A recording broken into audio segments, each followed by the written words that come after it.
Wiiki ewedde gavumenti ng'eyita minisita ombeezi w'ebyensimbi Henry Musaasizi yategeeza palamenti nga waliwo ekiteeso eky'okugula emigabo mu kampuni enzimbi ya Roko. Emigabo gino giwera ddala emitwalo 15 ku buwumbi 22 ng'era ensonga eno yasindikibwa eri akakiiko ka palamenti ak'ebyenfuna okugyetegereza. Olwaleero abaroko balabiseeko eri akakiiko kano okunnyonnyola lwaki baagala gavumenti okubeegattako mu bizinensi ng'egula emigabo. Akulira kampuni eno Mark Hwela ategeezezza akakiiko ng'ekirowoozo ky'okukuza gavumenti emigabo bwe baakitandika oluvanyuma lw'okusisinkana Pulezidenti Museveni mu 2019 eyalagira minisita ebyensimbi okulaba engeri gy'ekwataganamu ne kampuni eno okukolera awamu. These discussions have been ongoing now since 3 years because the directive was issued in October 2019, but the first discussions we had were actually in July 2019. Ekizibu buli kiseera okuleeta amabaluwa ga President. Presidential directive. President batanve mu bintu bino.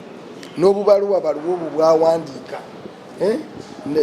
Buli kiseera buli diiru eriko obuzibu. Einako akabaluwa ka President. Ababaka abamu beebuuziza lwaki kampuni eno tebagenze mu banka ya UDB ne beewola mu kifo ky'okuddukira eri gavumenti. Abaroko bategeezezza nga amabanja bwe gabali mu bulago nga tebandyetaaze kuddamu kwewola. We also recommend that we will retire existing loans on account that as the environment changes in terms of risk, the bankers will also change the ticket of the money. So we think that if this investment comes through, we will retire part of that money and therefore allow a company to start on a much more cleaner, comfortable longevity pathway.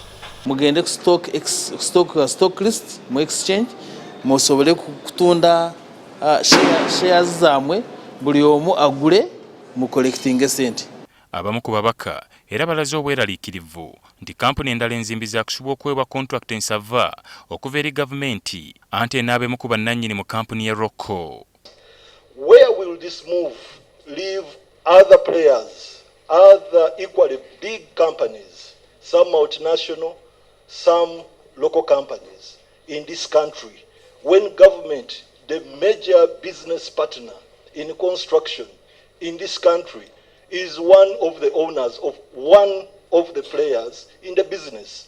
Ababaka oluvanyuma basabye kampuni eno ya Roko okubalaga ebyasalibwawo olukiiko olutwala kampuni eno ebibakkiriza okutunda emigabo. Okusinziira ku ndagaano eyasooka okuteekebwako emikono etwala kampuni eno kyali tekikkirizibwa kutunda migabo gyonna okuggyako ng'olukiiko olutwala kampuni eno oba board of directors lutudde ne lusalawo. Abaroko bategeezezza ng'olukiiko ono bwe lwatuula ne lukkiriza okutunda emigabo wabula ebyasalibwawo ne bitawandiisibwa eri ekitongole ekiwandiisi ki Uganda Registration Services Bureau kubanga baali batya okusasula omusolo ogw'obukadde 800. If we register this resolution, automatically it attracts a stamp duty, and we are not yet at that level.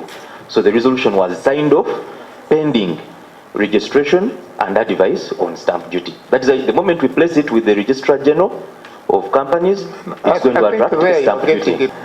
So you don't have any resolution.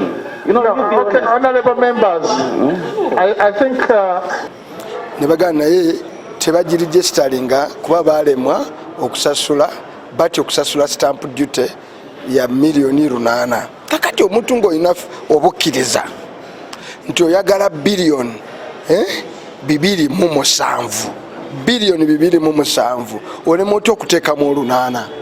Akakiiko kano kati kateekateeka kusisinkana minisita ebyensimbi okwongera okubabuuza ebikwatagana ku nsonga eno. Ali Mivule, NTV, Akawungeezi.